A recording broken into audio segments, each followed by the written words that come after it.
Hi, welcome to Sherin's kitchen. இன்றைக்கி நம்ம ஷெரின்ஸ் கிச்சனில் சூப்பரான ஒரு பிரேக்ஃபாஸ்ட் ரெசிபி தான் பண்ண போகிறோம். அது என்னன்னு பார்க்குறதுக்கு முன்னாடி முதல்ல சட்னி ரெடி பண்ணிடலாம். இந்த சட்னி டேஸ்ட் வேறு லெவலில் இருக்கக்கூடிய ஒரு சட்னி. இதுக்கு முன்னாடி நம்ம சேனலில் இந்த சட்னி போட்டிருக்கோம். ஆனால் இந்த சட்னியை எப்போ அரைச்சாலும் எனக்கு இந்த சட்னியை மறக்க முடியாமல் இருக்கும். ஏன்னா அந்தளவுக்கு ருசி. எவ்வளவோ சட்னி அரைப்போம், ஆனால் இந்த சட்னி என்னோடய ஃபேவரட் சட்னி மாதிரி ஆயிடுச்சு. ஏன்னா ருசி அவ்வளோ சூப்பராக இருக்கும்.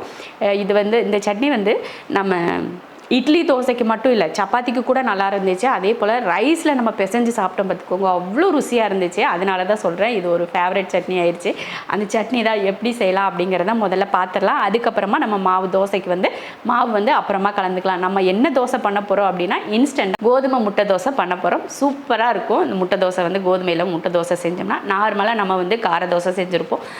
மற்ற தோசையெல்லாம் மொறுன்னு தோசை, இந்த மாதிரி சாஃப்டான தோசை, ஸ்வீட் தோசை இந்த மாதிரிலாம் செஞ்சுருப்போம். முட்டை தோசை செஞ்சு பாருங்கள், சூப்பராக இருக்கும்.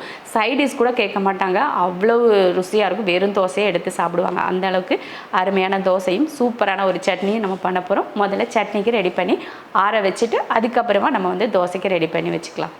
ஒரு 2 ஸ்பூன் அளவுக்கு எண்ணெய் ஊற்றிக்கலாம்.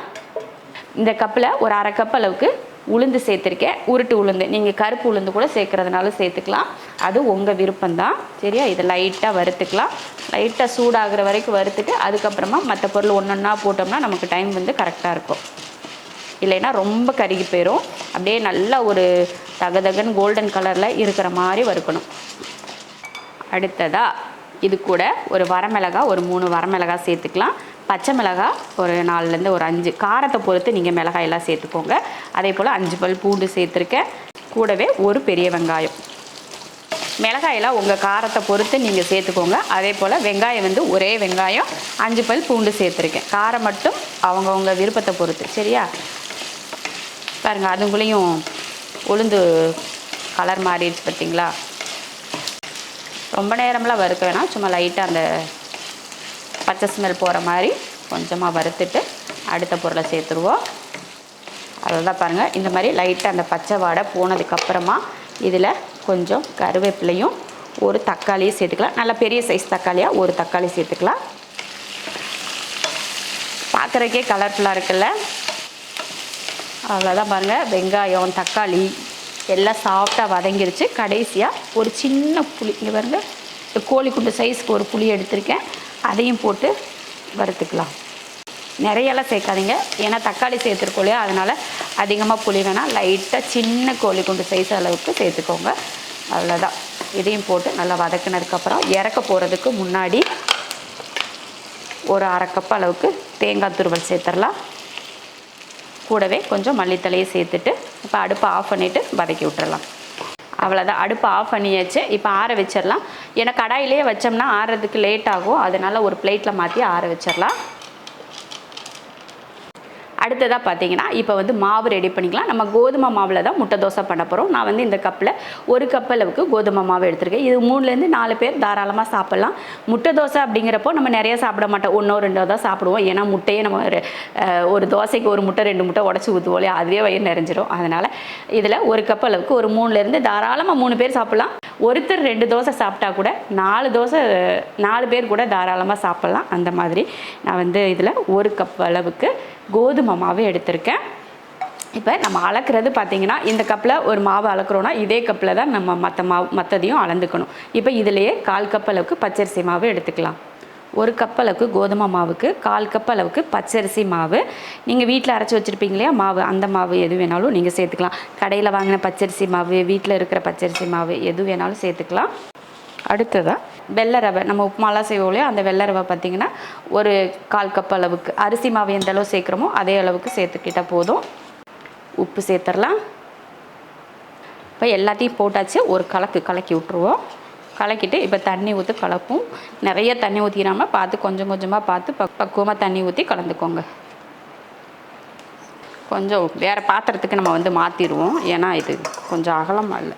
அதே போல் உப்பும் கரெக்டாக கடைசியில் சரி பார்த்துட்டு உப்பும் சேர்த்துக்கோங்க. பாருங்கள், பிஸ்கு வச்சு கலந்தோம்னா சீக்கிரமாக கலந்துரும். பாருங்கள், அவ்வளோதான். கலந்தாச்சு. இதை மாற்றி வச்சுட்டு கரண்டி எடுத்து அளவு தண்ணியோட அளவு எப்படி இருக்குன்னு பார்த்துக்கலாம்.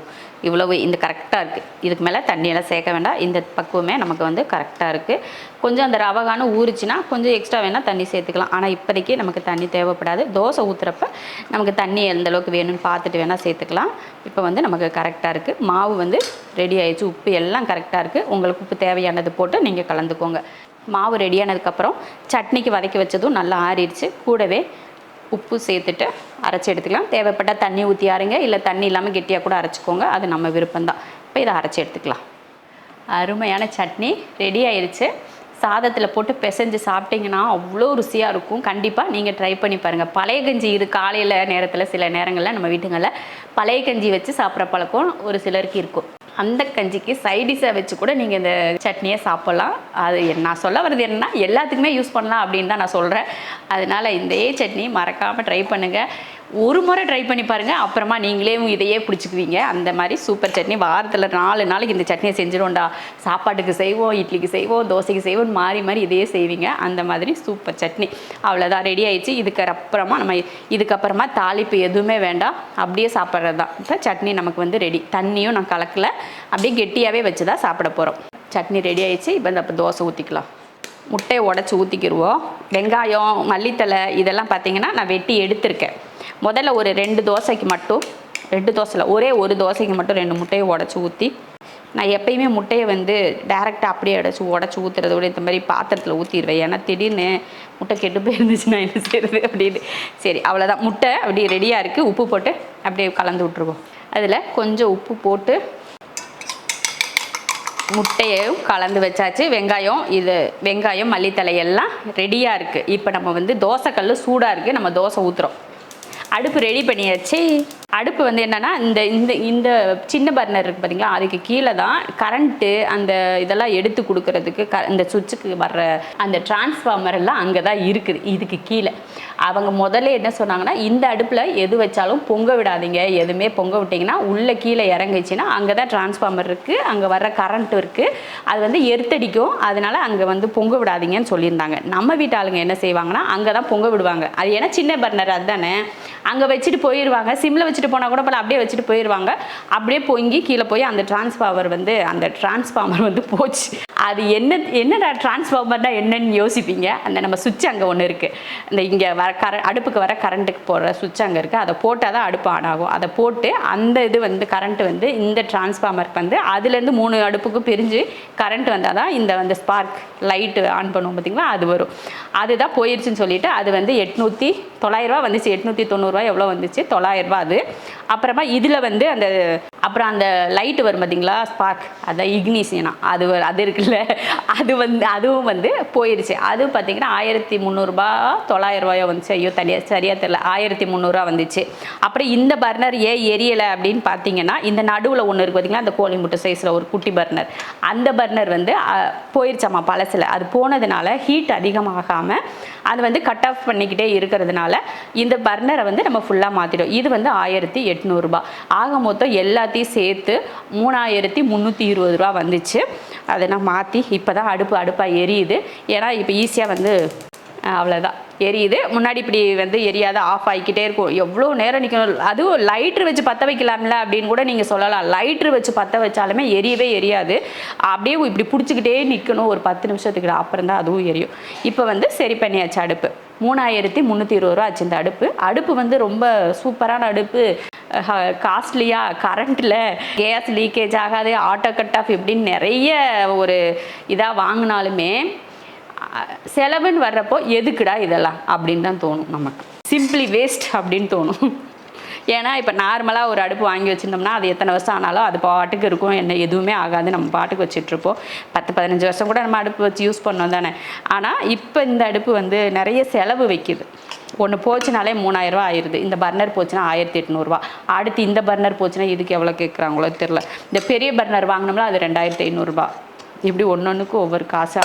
இந்த லைட் எரியறது இருக்குது பார்த்தீங்களா, அது போச்சுன்னா 900 எதுக்கு இதெல்லாம் சொல்லி புலம்பிகிட்டு இருக்கேன்னா, வாங்குறதுக்கு முன்னாடி எவ்வளோ செலவாகும், இந்த பொருளுங்கள்லாம் எவ்வளோக்கு கிடைக்கும் அப்படிங்கிறத விட சர்வீஸ்க்கு கரெக்டாக வருவாங்களா, சர்வீஸ் வர்றவங்களுக்கு இந்த அடுப்பை சர்வீஸ் பண்ண தெரியுமா, இப்படிலாம் நல்லா தெரிஞ்சுக்கிட்டு அதுக்கப்புறமா இந்த மாதிரி அடுப்பெல்லாம் வாங்கணும். நான் இதெல்லாம் கேட்காம தெரியாமல் எவ்வளோ ஆகும், செலவு எவ்வளோ ஆகும், பர்னர் தானே எப்பயுமே கிடைக்கிறது தானே அப்படின்னு சொல்லிட்டு ஈஸியாக வாங்கிட்டோம். ஆனால் அதுக்கு எவ்வளோ பெரிய வேலை, அதுவும் புக் பண்ணி அவங்க இருக்காது, இந்த பர்னர் அவங்கக்கிட்ட இருக்காது, அந்த இக்னிஷன் இருக்காது, ஆர்டர் போட்டு ஒரு வாரம் கழிச்சு தான் வரும்னு சொல்லுவாங்க. இந்த மாதிரியெல்லாம் நிறைய பிரச்சனை இருக்குது. அதனால் வாங்கணும் அப்படின்னு முடிவெடுத்திங்கன்னா இதெல்லாம் யோசிச்சுட்டு அவங்கக்கிட்ட தெளிவாக டீட்டெயிலாக கேட்டு வாங்குங்க. அதே போல் பில்லிங்கும் இந்த அடுப்புக்கு தான் பில் போட்டாங்களா அப்படின்றத தெரிஞ்சுக்கிட்டு வாங்குங்க. சரியா? இப்போ நம்ம தோசை ஊற்றிடணும்.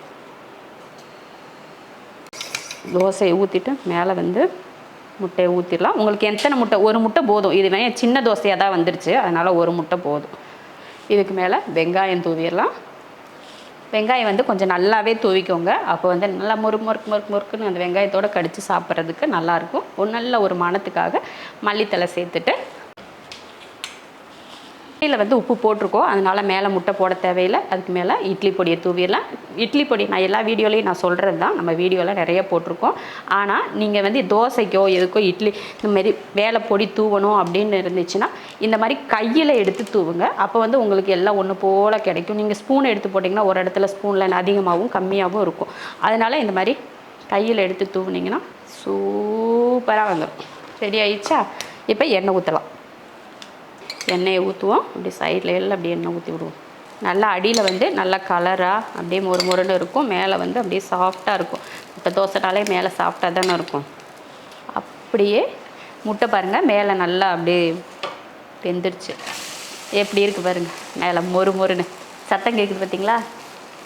இந்த மாதிரி நீங்கள் மாவு கலந்தீங்கன்னா தோசை வந்து நல்லா மொறுன்னு வரும். அதெல்லாம் போட்டதுமே நீங்கள் எடுக்கக்கூடாது, கொஞ்சம் வெயிட் பண்ணணும். வெயிட் பண்ணால் தான் அந்த உள்ள அந்த மாவுலாம் வெந்து நல்லா கிறிஸ்பியாக வரும்.